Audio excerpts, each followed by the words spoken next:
Q&A, karena setiap pertanyaan selalu ada jawaban. Dipandu oleh Yohana Margareta.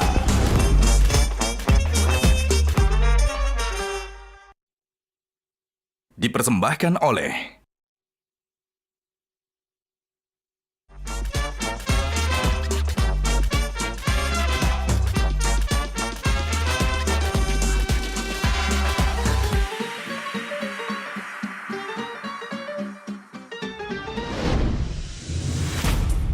Gajah Duduk dipilih karena sudah lama hadir dalam mewarnai perkembangan berbusana di Nusantara dan telah melekat di hati lapisan konsumen secara turun-temurun.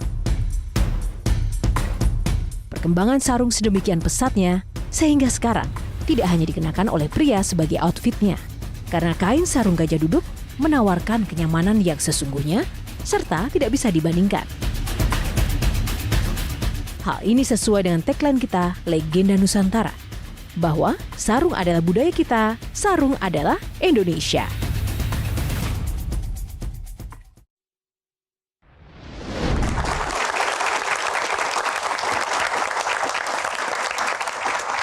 Halo pemirsa, apa kabar? Jumpa lagi bersama saya Yohana Margareta dalam program eksklusif Metro TV Q&A. Karena setiap pertanyaan selalu ada jawaban. Selain panelis dan juga audiens yang luar biasa, bintang tamu kita kali ini tak kalah spesial pemirsa. Berasal dari keluarga yang sederhana, tak serta-merta membuat sosok ini menyerah terhadap hidup. Ia benar-benar mengawali karir dari titik nol dan kini telah menjadi seorang pengusaha sukses. Pria yang besar di tanah Fak-Fak Papua ini pernah menjalani berbagai profesi untuk bertahan hidup sebelum menjadi sukses seperti sekarang ini. Mulai dari tukang kue semasa kecil, seorang kondektur, hingga menjadi sopir angkot pun ia jalani. Namun dengan kerja keras yang dijalaninya semasa hidup, pria kelahiran Banda Maluku ini kemudian bisa sukses hingga menjadi seorang tokoh yang memegang suatu jabatan publik signifikan dalam pemerintahan. Langsung saja kita akan berikan dan sambut dengan luar biasa narasumber inspiratif kita, Bapak Bahlil Lahadalia. Tepuk tangan untuk Pak Bahlil. Pak Bahlil, apa kabar? Baik Mbak, Assalamualaikum. Waalaikumsalam. Pak Bahlil, bagaimana menghadapi minggu-minggu yang sangat menegangkan penuh dengan isu tentang pertambangan, investasi. Gimana Pak di balik layar? Ya santai aja. Serius? Serius. Tantangan terbesar seorang Bahlil itu apa sih? Bagi saya tantangan itu adalah bagian yang tidak terpisahkan dari hidup. Karena dalam pemikiran saya sejak orang lahir itu ketika dia nangis, dia sudah tahu masuk ke dunia ini pasti banyak masalah, tantangan, justru tugas kita lah bagaimana menyelesaikan masalah itu dengan baik. Yang penting satu aja, tujuan kita baik untuk rakyat, bangsa dan negara dan untuk kebaikan kepada semua orang. Tepuk tangan untuk Pak Bahlil. Pak Bahlil, Q&A kali ini tidak biasa. Untuk menjawab pertanyaan, nanti Bapak harus memilih 9 box. Di masing-masing box akan ada topik dan juga jawabannya yang akan nanti kita ulas bersama dengan rekan-rekan panelis. Siap ya Pak? Siap. Siap. Lebih mendegangkan menjawab pertanyaan para panelis atau mempersiapkan IKN untuk 17-an nanti Pak? Saya lebih tegang berharap bersama panelis. Jadi ini kursi panas bagi saya. Kursi panas. Kalau IKN itu kan ada masalah, saya mendesain penyelesaian masalahnya bersama dengan menteri-menteri lain seperti Menteri PPR. Tapi kalau saya di sini kan harus menjawab pertanyaan panelis Seorang yang diri. saya sendiri tidak mengerti pertanyaannya apa. Jadi saya hari ini kursi panas hari ini. Oke, tepuk tangan. Semangat Pak. Baik, Pak Bahlil, untuk kesempatan pertama pilih box nomor berapa?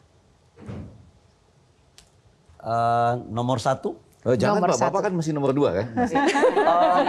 Pilihan Ini belum dilantik loh Pak. pilihan Nah, pilpres. ini belum dilantik Pak, Ya. belum dilantik loh. Pilihan pilpres tetap sampai kapanpun nomor 2. Oke. Kan belum dilantik Pak. Tapi sebagai orang yang dari bawah selalu melakukan. Kita buka box nomor 1. Kita buka box nomor 1. Oke, box nomor 1 di baliknya adalah temanya sagu. Kenapa sagu? Karena kami mendengar dan juga mendapati suatu fakta bahwa Bapak kemana-mana suka membawa sagu ya Pak. Kenapa Pak? Ini kok jadi lucu pertanyaannya. Satu sagu. Saya memang betul kalau sagu itu ada makanan pokok ya, makanan pokok kami orang timur, baik itu dari Papua, dari Maluku. Dan saya itu sejak umur 40 hari udah dikasih makan sagu. Bahkan tidak hanya ke situ, saya waktu masih jadi ketua umum HIPMI, kunjungan kerja ke Eropa, ke luar negeri. Sagu adalah bagian yang tak terpisahkan dari hidup saya. Jadi saya harus bawa sagu. Mendingan saya ketinggalan koper baju dari bawa koper sagu. Tepuk tangan. Kalau gitu, Bang Bahlil, apa gunanya ada Bahlil kalau orang Indonesia masih makan padi? Karena menurut yang saya dengar dari ahli pertanian, dulu kita tuh makan sagu. Ya. Bangsa Indonesia ini. Makanya secara kebahasaan selalu ada sagu sega. Madura bilangnya sega, Sunda bilangnya sangu, Jawa sego, selalu SG. Orang Cirebon bilang sekitar SG. Nah terus padi datang dari India sekian abad sebelum Masehi, maka jadilah sawah. Sawah itu makan hutan. Nah kenapa kok nggak ngotot ini dihutankan lagi? Bayangan saya kalau kita kembali ke sagu, kita jadi hutan lagi nih di Jawa ini. Saya lagi mendorong di Kementerian Investasi untuk siapa yang akan melakukan investasi sagu. Bahkan sekarang di Sorong sudah ada pabrik beras bahan bakunya dari sagu. Dan saya mendorong untuk mereka melakukan investasi secara hilirisasi yang modern untuk pengganti beras dari sagu. Baik, tepuk tangan. Terima kasih. Kita ada sebuah foto ya, karena ini adalah box tentang seorang Bahlil dengan perjuangan dan juga kisah hidupnya di balik layar. Kita ada foto. Ini Dimana? SD, ini SD Negeri 2 Banda, karena saya SD di sini. Oke. Di samping SD ini sekolahnya ini dari zaman Belanda, nggak pernah berubah. Bahkan saya pergi jenguk lihat bangku saya di SD itu masih ada. Dan di sebelah sekolah ini, nggak lebih dari 20 meter, itu rumah pengasingannya Bung Hatta. Jadi sebenarnya saya sekolah di sekolahnya Bung Hatta.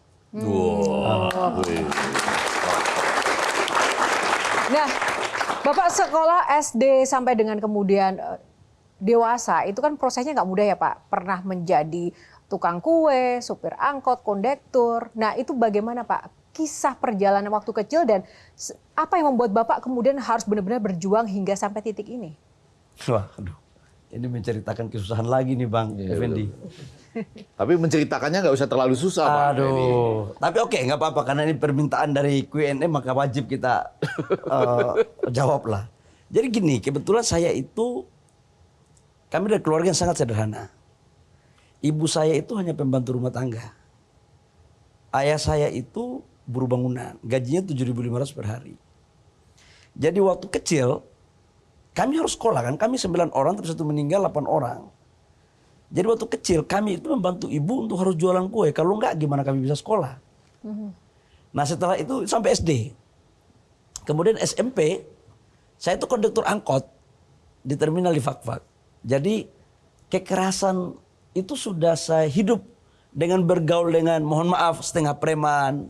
Dengan dunia keras. Itu saya rasakan sejak SMP kelas 1.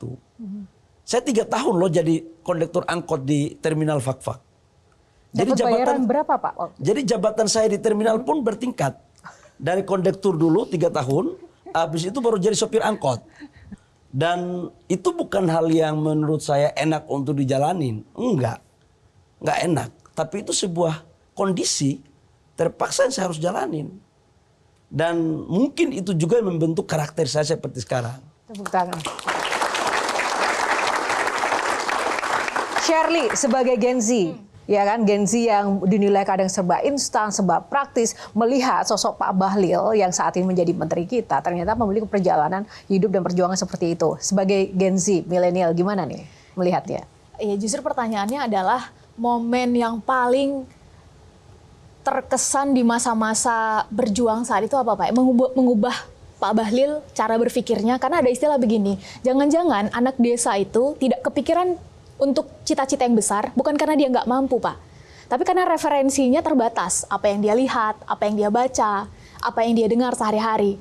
Nah saat itu siapa orang yang paling berpengaruh dalam hidup Pak Bahlil, sehingga Pak Bahlil punya semangat, spirit, cita-cita yang besar?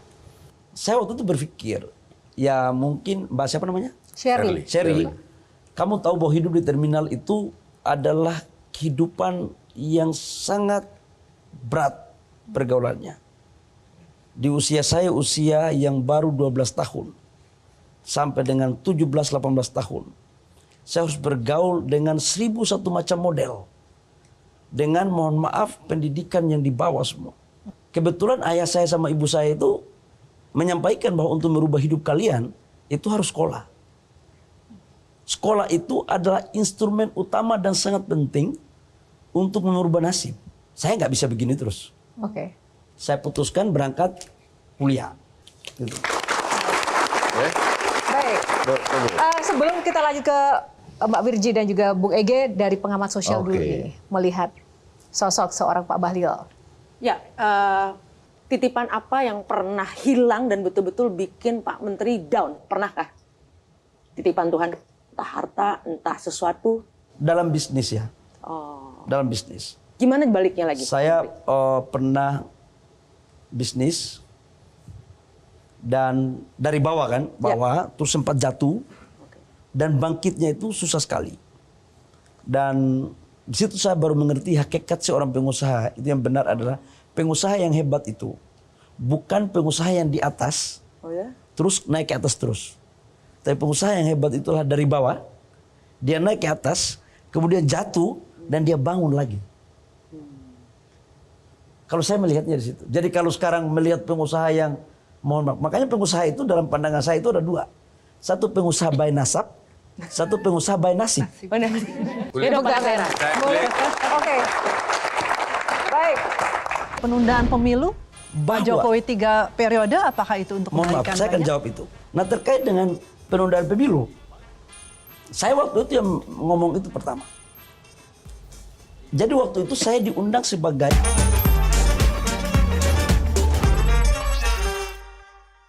dipersembahkan oleh Jelajahi cara baru mendapatkan informasi. Download Metro TV Extend sekarang.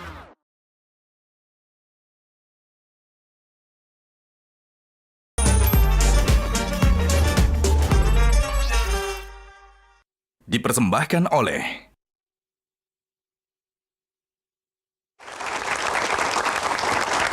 Box kedua silakan.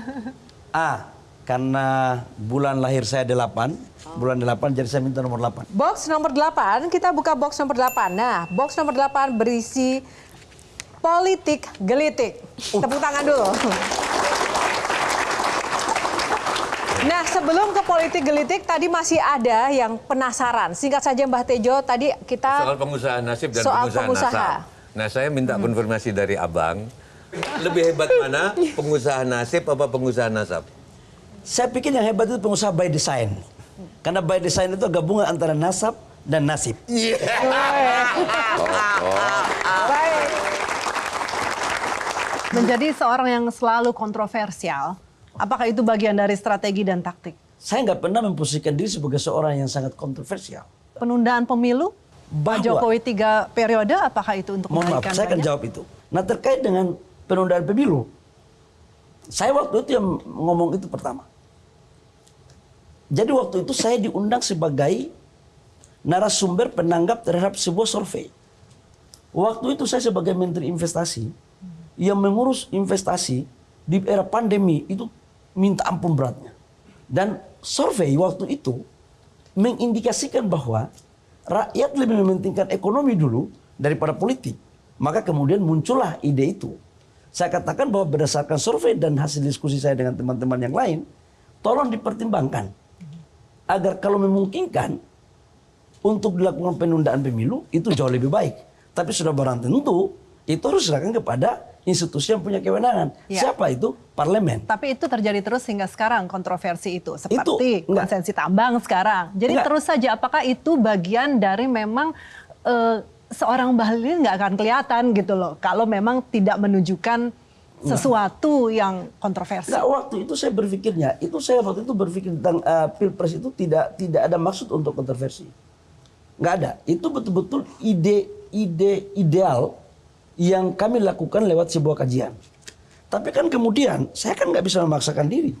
Negara kita kan negara yang punya konstitusi. Makanya saya katakan, kalau memungkinkan silakan diputuskan. Kalau tidak, jangan dipaksa. Di mananya kontroversial. negara demokrasi itu kan harus saling menghargai pendapat orang. Nah, Dan semua orang berhak untuk menyampaikan pendapat selama dalam kerangka konstitusional.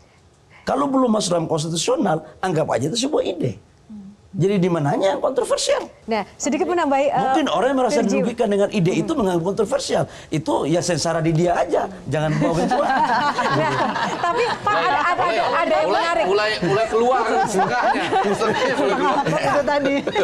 Sebenarnya menanggapi Virgi yang kekinian itu kenapa menjadi kontroversial, Pak? Karena Bapak ketika bicarakan lantang, firm gitu kan, berani. Apalagi ketika kemarin menyampaikan ada di dalam satu pidato menyampaikan terkait dengan apa namanya konsesi tambang ya, dan juga saham tambang begitu kepada ormas tertentu. Bapak sempat menyatakan begini, ya ini ada hasilnya, siapa yang menolak kita apakan mereka. Nah itu kontroversial Pak, karena seolah nantangin begitu atau ngajak tawuran, kesannya begitu. Itu Bapak menyadari ungkapan dan statement itu nggak sih Pak sebenarnya, Gini ya, atau mohon maaf spontan? Sebelumnya, saya ini kan orang timur ya. Saya sudah berusaha loh untuk lebih halus. Istri saya jujur ya, istri saya itu Jawa. Ini udah halus sih Pak yang ini. Udah, dalam pandangan saya pada saat saya udah halus. Tapi gimana? Oh, sudah dari sononya begitu gitu loh. Kalau menurut aku bukan itu problemnya, Pak Effendi. Ini saya ngasih ilustrasi ya. Tolong kalau salah disanggah ya. Ada suatu rapat terbatas nih. Di situ ada Luhut. Di situ ada Menteri SDM. Di situ ada Menteri Pratikno. Ilustrasi loh ini. Ilustrasi ini ilustrasi. Semua nggak setuju konsesi ke ulama ini. Satu-satunya yang kekeh ada menteri yang dari penjual kue itu, gitu loh. Gitu. Nah, itu Pak Jokowi bisa oke. Nah, resepnya gimana Pak Jokowi bisa? Padahal Pak Jokowi udah lama dengan Pak Luhut loh. Tiba-tiba muncul Bahlil. Ilustrasi loh ini. Nah, ini di wayang aja nggak ada, gitu loh.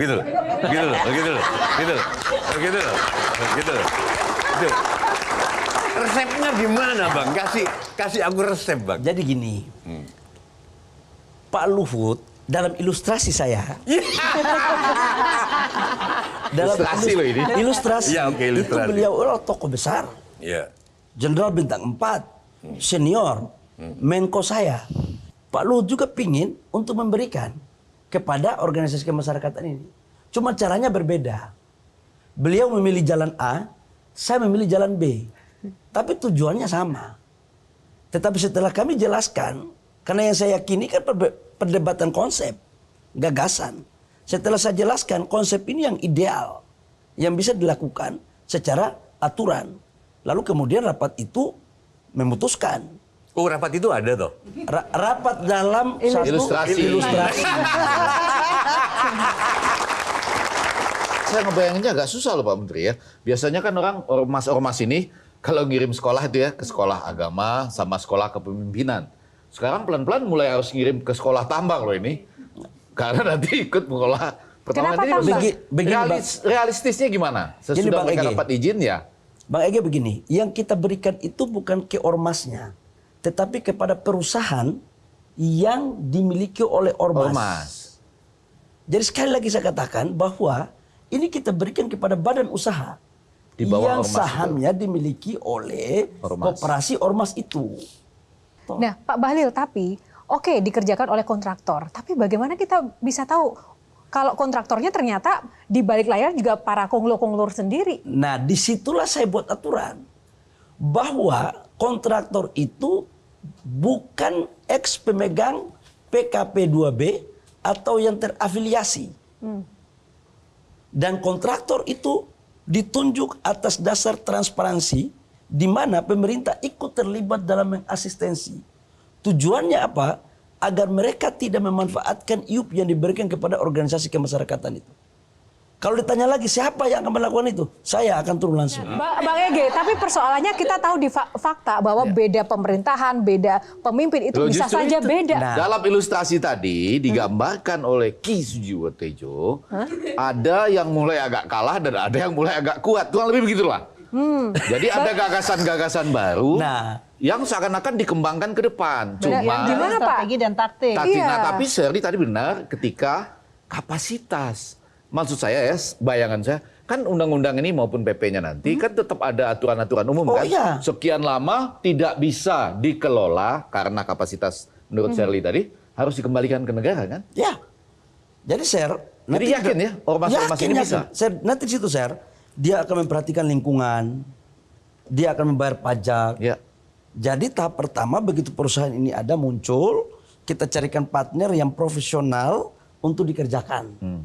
Syukur-syukur kalau ada kader-kader dari perusahaan itu yang sudah bagus, ya udah mereka aja yang kerjakan. Jadi saya pikir bahwa ini adalah sebuah niat baik pemerintah untuk melakukan retribusi. Bahwa ada yang menolak, ada yang menerima, bagi saya itu bagian tantangan yang harus saya hadapi. Untuk saya komunikasikan, karena ini barang baru. Biasa kalau barang baru itu kan begitu. Kayak kita dari Papua ini, kelihatan muka seram. Jangankan cewek cowok pun kadang-kadang takut bergaul sama kita kan. Tapi begitu kena sekali, langsung kata orang Papua, "Ade itu kau kah?"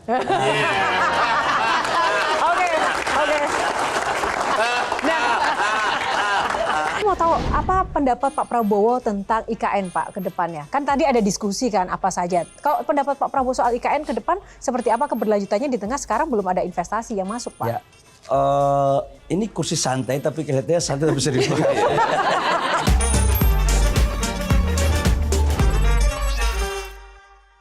Dipersembahkan oleh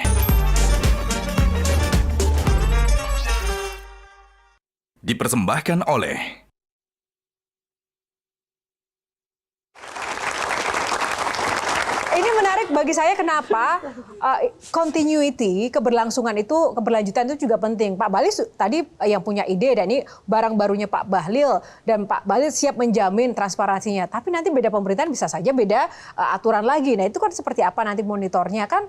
Ya kalau Pak Bahlil masih menjadi Menteri Investasi, tapi ternyata mungkin lebih tinggi lagi posisinya. Karena sekarang kita dari nggak hanya tambang Pak, isu IKN aja keberlanjutannya juga masih mengambang nih.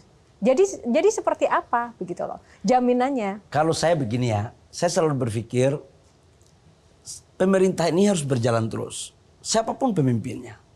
Dan untuk urusan IUP, saya sudah laporkan kepada Pak Prabowo. Sebelum itu saya sudah diskusi sama Pak Prabowo. Saya minta arahan terhadap ide ini. Dan Pak Prabowo sangat setuju. Dia katakan bahwa lakukan. Ini bagus. Jadi saya juga menjalankan itu atas dasar referensi pemikiran-pemikiran cerdas dari pemimpin-pemimpin kita. Nah, siapapun yang akan melanjutkan, ini tetap harus jalan karena ini keputusan pemerintah. Bukan keputusan pribadi Bahlil Lahadalia. Jadi siapapun dia, mau menteri apapun, kalau sudah ada keputusan, dia wajib menjalankan. Terkecuali ada perubahan kebijakan. Tapi rasanya perubahan kebijakan itu hanya dapat dilakukan oleh Pak Presiden. Dan presidennya kan sudah tersampaikan sebelumnya. Berarti sekarang ini dari kabinet sudah mulai meminta nasihat-nasihat dari Pak Prabowo ya Pak ya? Walaupun belum menjadi presiden. Beliau kan kabinet yang sekarang. Oh, kabinet yang sekarang. Kalau Pak Prabowo kan sama-sama anggota kabinet dengan saya. Iya.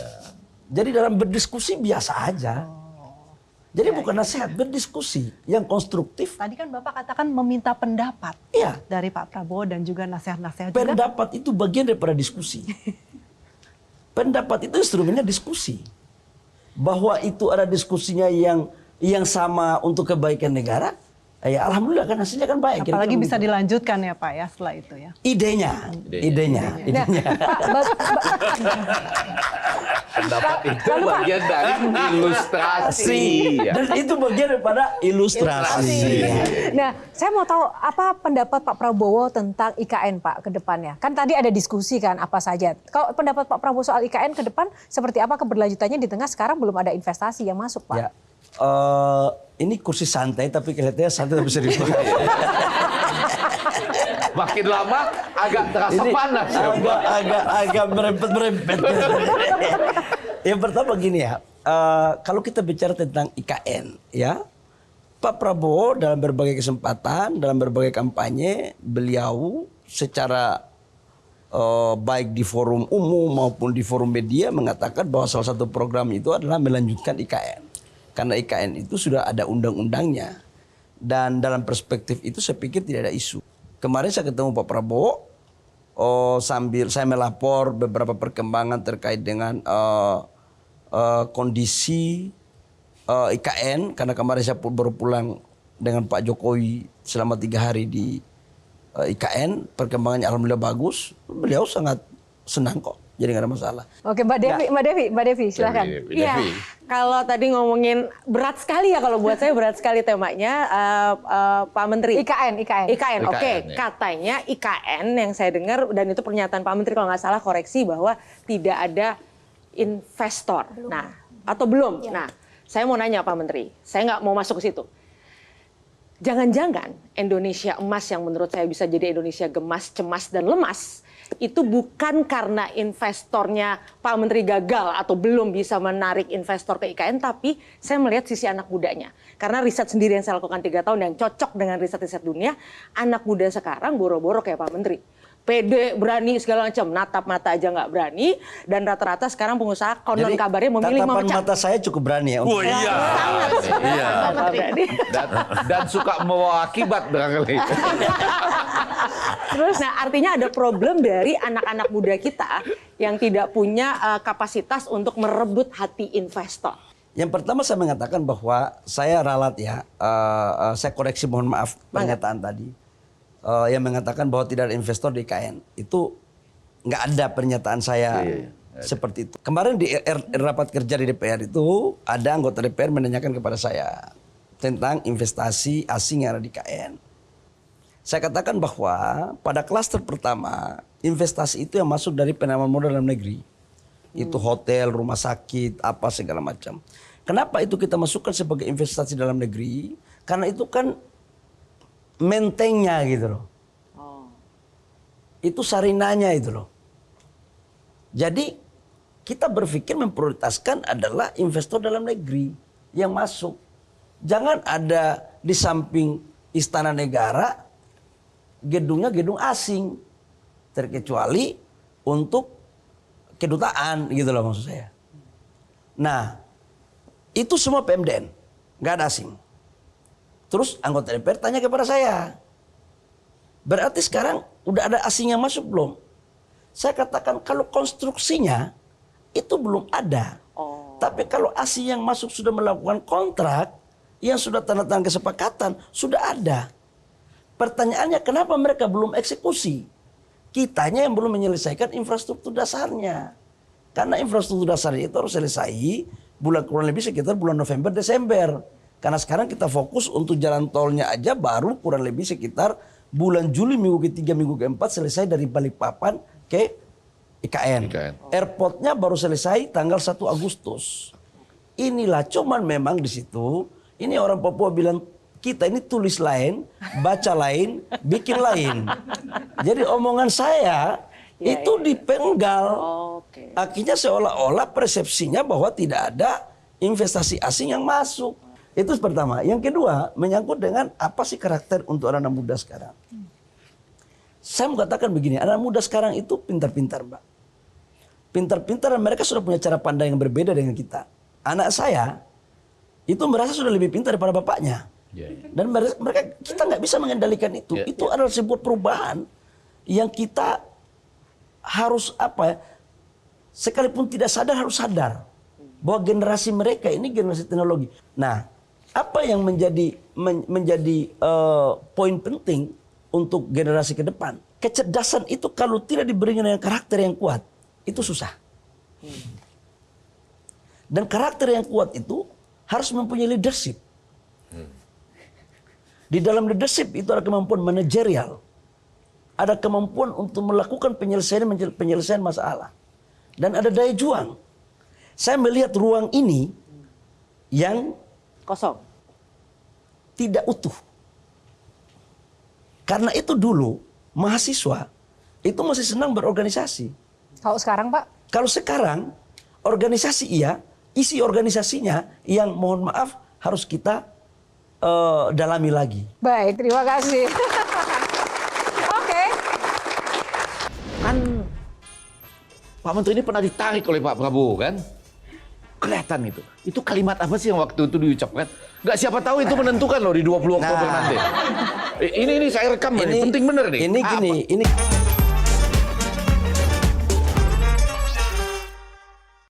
Dipersembahkan oleh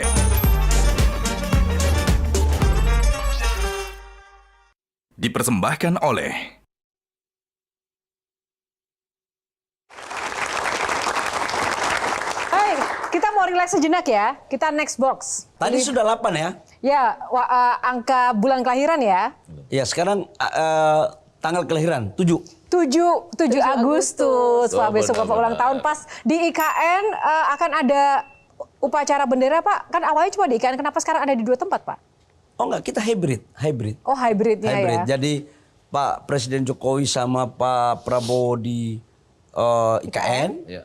Kemudian Pak Mas Gibran sama Pak Wapres, Pak Kiai Ma'ruf Amin di istana.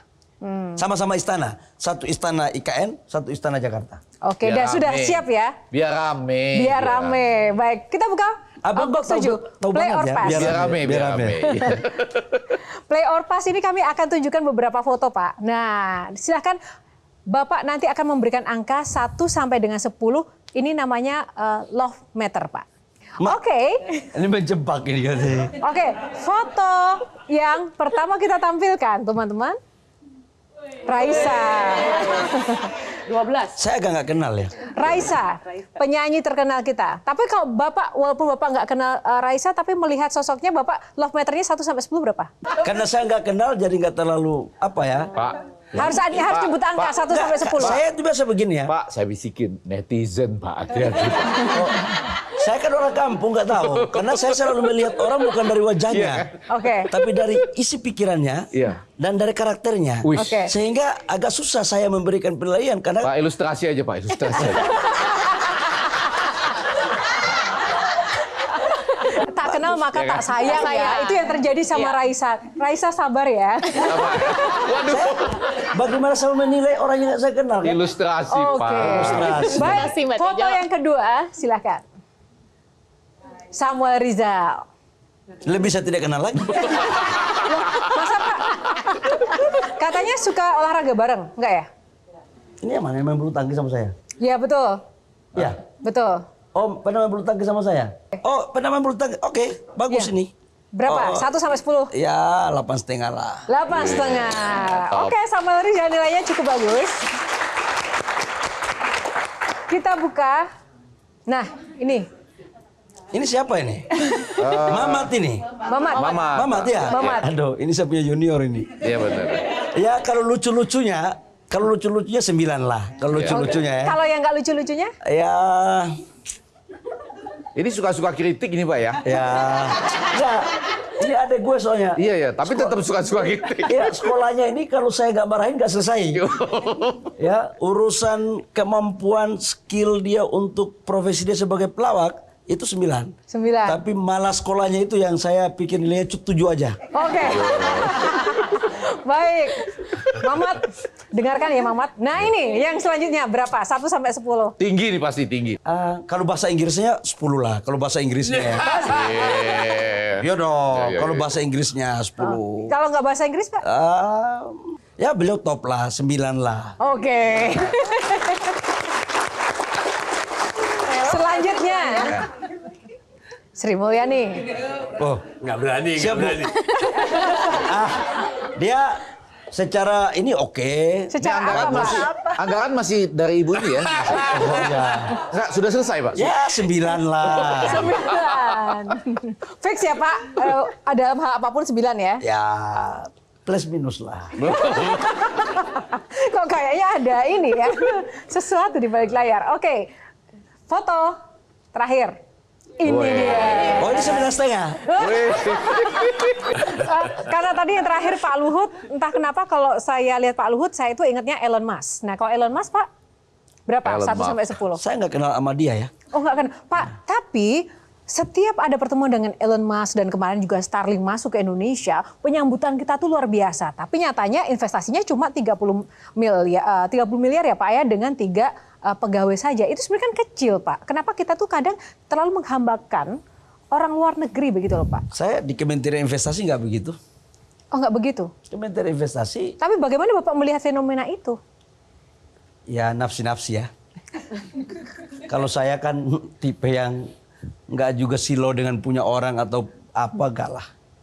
Kalau saya kan dari kecil udah terbiasa Mbak dengan, saya nggak pernah tergiur dan tersilau melihat sesuatu yang bagi orang wah, kemudian bagi saya kalau nggak wah aja. Nggak terlalu penting-penting juga. Jadi ya udah gitu. Yang jelas dia investasinya di OSS, dia investasinya itu mungkin Kementerian Teknis ya yang urus ya, saya nggak tahu. Yang jelas tim kita tidak terlibat dan nilai investasi yang ada dalam OSS, sekali lagi ya dalam OSS yang dibuat yang dimasukkan datanya oleh mereka ya 30 miliar. Umur Bapak kecil atau besar atau cukup berdampak nggak bagi Indonesia? Senyum aja saya. Baik. Yohana. Oke, baik. Terakhir banget ya. Terakhir betul. Karena ini menentukan 20 Oktober, malah nanti saya rekam. Jadi pada waktu peristiwa yang lalu itu di sebuah debat kan Pak Menteri ini pernah ditarik oleh Pak Prabowo kan? Kelihatan itu. Itu kalimat apa sih yang waktu itu diucapkan? Nggak, siapa tahu itu menentukan loh di 20 Oktober nanti. Ini saya rekam ini penting bener nih. Ini gini. Pak Prabowo tarik tanya saya. Oh, tanya. Adinda, datanya ini gimana? Benar? Oh, oke. Saya bilang benar. Wah, paten kalau begitu. Bagus. Oh. Oke. Berarti benar ya? Benar. Oke, mantap. Percaya diri barang itu. Oh, baik. Menjawab ya, tepuk tangan. Jadi, dan yang kedua, Pak Prabowo itu nggak narik saya sebenarnya. Oke. Orang diedit itu. Saya kan dipanggil. Masa diedit? Enggak, bukan ditarik. Kan ada editnya itu kok tariknya agak kencang gitu. Kayak seolah-olah gue ditarik. Itu kan saya dipanggil. Datang. Cuman karena waktu itu kedengarannya kurang, saya bicara. Waktu itu saya tidak pakai jas. Jaket yang kainnya itu lembek gitu. Jadi saya mendekat kepala saya untuk bisa ngomong apa bisa jelas. Cuman itu kadang-kadang sebagian publik ini seolah-olah apa yang mereka lihat mereka terjemahkan sendiri dan diyakini. Dan terjemahan itu diyakini sendiri. Jadi itu yang sama dia bilang tulis lain, baca lain, bikin lain. Itu begitu tuh. Terima kasih. Nah, silakan sekarang closing statement dari Bapak menanggapi tadi para panelis dan juga pesan untuk anak-anak muda di luar sana, Pak. Yang pertama, saya kenapa mau di Q&A karena dianggap ceritanya santai gitu ya. Ternyata ini santai sebagai pintu awal, isinya nggak santai semuanya. Apa? Dan saya melihat luar biasa sekali. Karena apa? Sebuah negara demokrasi itu harus ada challenge dan kontrol dari publik kepada pemerintah. Dan saya pikir ini ruang yang menurut saya sangat bagus. Dan sebagai pejabat itu kalian bisa lihat mana yang jawabannya berpura-pura kamuflase. Dan mana yang betul-betul itu muncul dari pikiran dan hatinya. Dan saya merasa senang bisa berdiskusi dengan abang-abang semua, Bang Effendi dan 3 wanita yang luar biasa. Adinda siapa namanya? Shirley, luar biasa kamu. Usia berapa, Sher? Itu next episode aja, Pak. Nah, saya membayangkan kalau kita nonton filmnya Cut Nyadin, sekalipun dia tidak membuat narasi intelektual seperti Shirley tadi, tapi keteguhan hatinya dalam bagaimana mengusir penjajah dan ingin mensejahterakan rakyat Aceh, saya melihat ada pada diri kamu.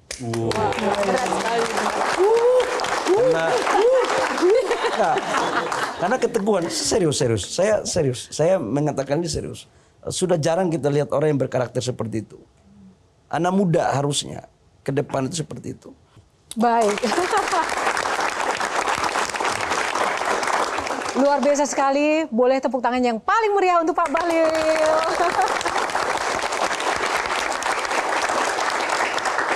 Pak Bahlil, sekali lagi kami ucapkan terima kasih sedalam-dalamnya sudah berkenan meluangkan waktu di Q&A dan berbagi kisah yang luar biasa dari kecil sampai dengan menjadi orang yang sangat sukses dan juga menjadi harapan negeri ini untuk menghadapi dan juga mencapai Indonesia Emas 2045. Semoga Pak Bahlil terus sukses di bidang apapun ke depannya. Semoga terus bisa melanjutkan apa yang menjadi visi misi terbaiknya. Terima kasih sekali lagi Pak Bahlil. Terima kasih para panelis yang luar biasa. Tepuk tangan para panelis. Dan terima kasih juga untuk teman-teman audiens. Gimana? Sudah terinspirasi malam ini? Sangat terinspirasi. Dan tentu saja semoga juga bagi Anda pemirsa episode kali ini bisa bermanfaat dan juga menginspirasi Anda. Dan tentu saja terima kasih untuk Sarung Gajah Duduk Legenda Nusantara yang ada tulisan Arabnya yang telah menyediakan baju saya pada episode kali ini. Atas nama kru yang bertugas, saya Yohana Margarita pamit undur diri. Terima kasih bersama Q&A karena setiap pertanyaan selalu ada jawaban. Sampai jumpa lagi. Pak, terima kasih.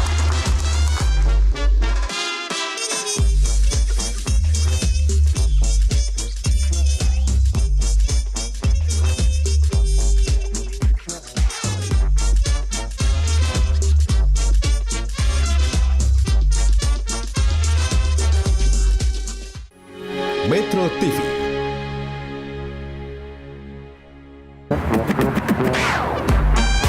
Q&A, karena setiap pertanyaan selalu ada jawaban. Dipandu oleh Yohana Margareta.